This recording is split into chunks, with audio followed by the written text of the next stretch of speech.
Greetings and welcome back to the Grim Koopa channel. Today the theme of this video is 10 remakes of games that I grew up with that I would like to see either remade in today's modern hardware or ported over to PC. As we have advanced in console generations over the years, there's a handful of games that I would like to see remade, remastered, or ported over to modern consoles with updated graphics and functionality. With that spiel out of the way, here's my list of 10 games I feel deserve a remake on today's hardware. Number 10, X-Men 2: The Clone Saga for Sega Genesis.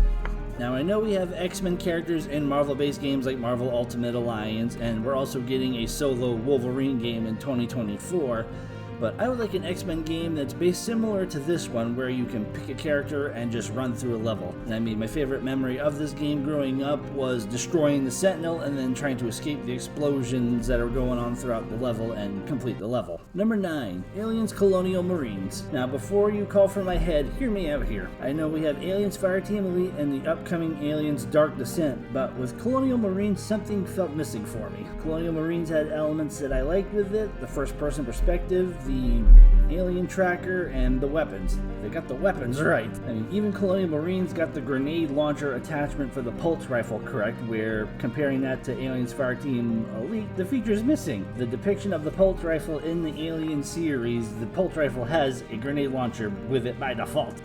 If there was a way to merge what I liked about Colonial Marines with Fireteam Elite, that'd be the perfect game. Hell, even port it to VR. I mean, I'm sure there's a fan base for an Aliens game set in VR. That'd be pretty awesome. Number 8, The Simpsons Hit and Run. I feel it'd be awesome to have this game brought to modern consoles. If it was animated like the show it was based off of, similar to how South Park games keep their animation style for the games like The Stick of Truth and The Fractured But Whole, that'd be pretty cool to see a Simpsons game done in their animation style to look like a cartoon. Kind of close to the Simpsons game of 2007, but with today's hardware and software, I'm sure they could animate a cartoon like South Park has animated their games. What I liked most about this game was that it was a Grand Theft Auto game set in the Simpsons world. Another feature that I liked was how you could change the date on your PlayStation 2 or Xbox console for a major holiday. So like if you set your console date to Halloween, the world would change to a Halloween theme. If you changed your date to December 25th,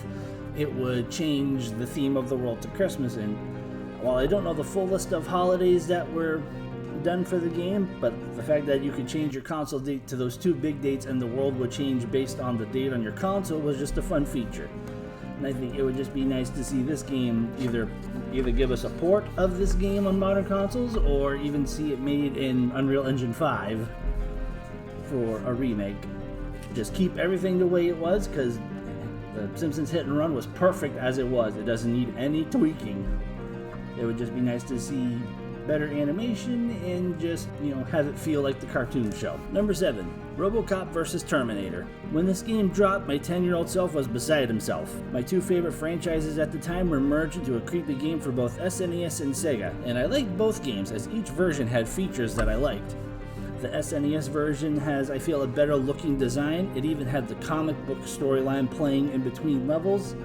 My only gripe with the game was how Robocop moved. I mean, he moved slow and bulky, but when you consider how he moved in the movies, I mean, the SNES version of Robocop vs. Terminator nailed his movements right. It just made some sections of levels very difficult, especially with whenever Robocop got hit off a ladder, he would fall down completely flat, and then, you have the slow animation of him getting back up. In the meantime, you're taking damage. The Sega version, what I liked about it, had the hyper violence of the Robocop movies. You had guys that were exploding when you shot them. The Sega version had better weapon variety. It even had the spread gun that reminded me of Contra, and you fought the two big bads of the Robocop movies in it as well. You fought ED-209 and you fought Kane, which seeing Kane in the Sega Genesis version at the time was creepy for me. Kind of akin to what I said about Aliens Colonial Marines. If I could merge what I liked about the SNES and Sega versions together for a Robocop vs. Terminator game today, that'd be pretty cool, especially with today's graphics. Now, I know this coming summer, in June, we have Robocop Rogue City to look forward to, as well as an untitled Terminator survival horror game that was announced this summer with no date set yet. But imagine Robocop vs. Terminator made today with your favorite characters done proper from both franchises, and even used a story from the comics that the games were based on. Make it happen, please. Number 6, Manhunt. This game is a morality tester. Between the violence, this story scared the shit out of me when I first played it. This game gave me nightmares as I played each level through, especially when you meet the final boss, Pigsy. Now I know there's a port of this for PlayStation 4, but I want a remaster of this game for today's consoles. I was happy with James Earl Cash being the silent protagonist. Do I dare even say that we could even have levels that show James's backstory and show us how he ended up in Carcer City and in jail in the first place? Right now, there's even a petition online to push for Manhunt 3 to be made. Please, Rockstar Games, either make a reboot or a remaster happen. I know this game really made developers uncomfortable, but given how popular survival horror games are getting remade and remastered today, Manhunt would be perfect to add to the mix. Okay, are you ready? Camera, action. Number 5, Resident Evil 3. Again, hear me out. I know we have the Resident Evil 4 remake on the horizon, and who knows what will be in the pipeline after the Resident Evil 4 remake comes out. The game we got in 2020 was mediocre.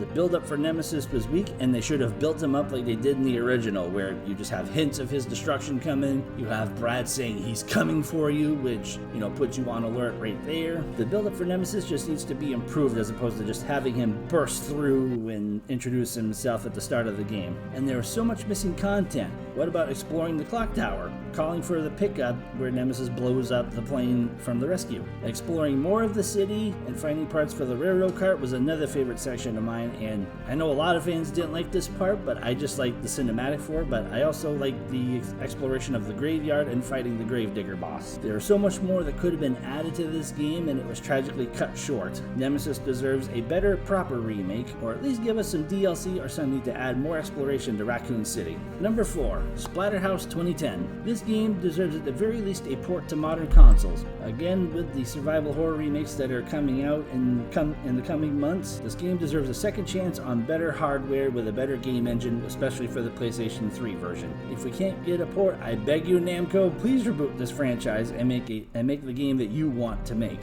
The 2010 Splatterhouse had all the right elements between its voice acting, the violence, and the music. It had so much going for it, and then some asshole developer had to screw the pooch and completely drag down the whole project and force the project to be restarted from scratch practically. And another thing that this game had originally going for it when it first came out in the late 80s, early 90s, was that it was one of the inspirations for the ESRB rating system alongside Mortal Kombat. The original game on TurboGrafx even had its warning of this game isn't for children or cowards. So Namco, please bring us back to West Manor one more time. Number 3, Gears of War 2.